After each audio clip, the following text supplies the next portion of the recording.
கல்முனை கிட்டங்கி பாலத்துக்கு அருகில் சடலம் ஒன்று மீட்கப்பட்டுள்ளது. வெள்ளத்தில் நேற்று முன்தினம் அடித்துச் செல்லப்பட்ட 48 வயதான குடும்பஸ்தரே சடலமாக இன்று காலை மீட்கப்பட்டுள்ளதாக போலீசார் கூறினர். சடலம் கல்முனை ஆதார வைத்தியசாலையில் வைக்கப்பட்டுள்ளது.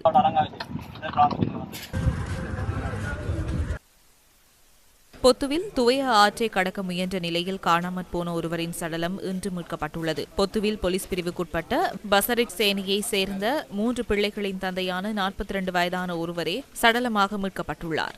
பிரேத பரிசோதனைக்காக உயிரிழந்தவரின் சடலம் பொத்துவில் ஆதார வைத்தியசாலையில் வைக்கப்பட்டுள்ளதுடன் மேலதிக விசாரணைகளை பொத்துவில் போலீசார் முன்னெடுத்து வருகின்றனர். மட்டக்களப்பு களுவாஞ்சிக்குடி வெல்லாவளி ஆகிய இரு பிரதேச செயலாளர் பிரிவுகளிலும் வெள்ளம் தற்போது வடிந்தோடி வருகின்றது. மட்டக்களப்பு களுவாஞ்சிக்குடி வெல்லாவளி பிரதான வீதியூடாக வெள்ளம் பாய்வதால் பல இடங்களில் வசிக்கும் மக்கள் அசௌகரியங்களை எதிர்நோக்கி வருகின்றனர்.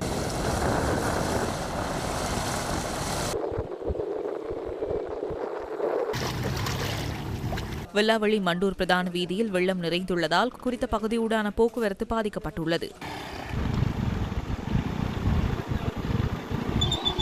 போரதீவு பற்று வெல்லாவளி பிரதேச செயலக பிரிவுக்குட்பட்ட பல வீடுகளும் தாழ்நில பகுதிகளும் தொடர்ந்தும் வெள்ளத்தில் மூழ்கியுள்ளன.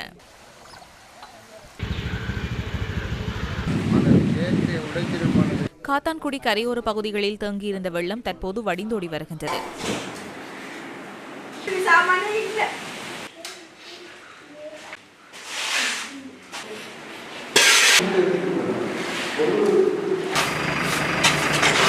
இந்த தண்ணி 3 நாளாக கிடக்கு, இப்படியோ 3-4 நாளாக கிடக்கு, இல்லை அழிஞ்சு போய் கிடக்கு.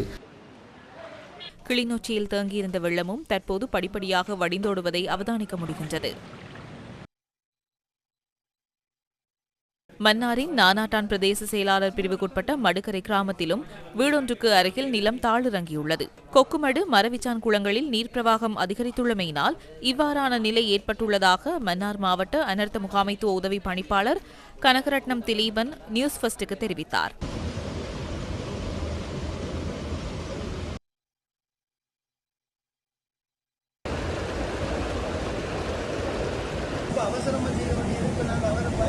மன்னார் யாழ்ப்பாண வீதியின் A32 பாலியாறு பரங்கி ஆற்றின் சிப்பியாறு நீர்மட்டம் அதிகரித்துள்ளமையினால் போக்குவரத்து ஸ்தம்பிதமடைந்துள்ளது. குறித்த வீதியூடாக கனரக வாகனங்கள் மாத்திரமே பயணிக்கின்றன.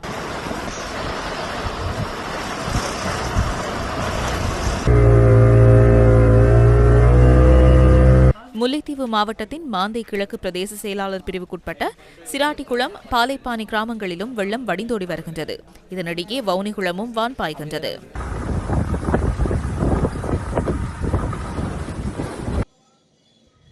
யாழ்ப்பாணம் நவாலி கிழக்கு J135 கிராம சேவகர் பிரிவில் உள்ள ஞான வைரவர் ஆலயத்துக்கு அருகாமையில் உள்ள பழமை வாய்ந்த அரசமரம் ஒன்று நேற்று வீசிய பலத்த காற்றினால் சரிந்து வீழ்ந்துள்ளது. இதன் காரணமாக வைரவர் கோயில் பகுதியளவில் சேதமடைந்துள்ளது.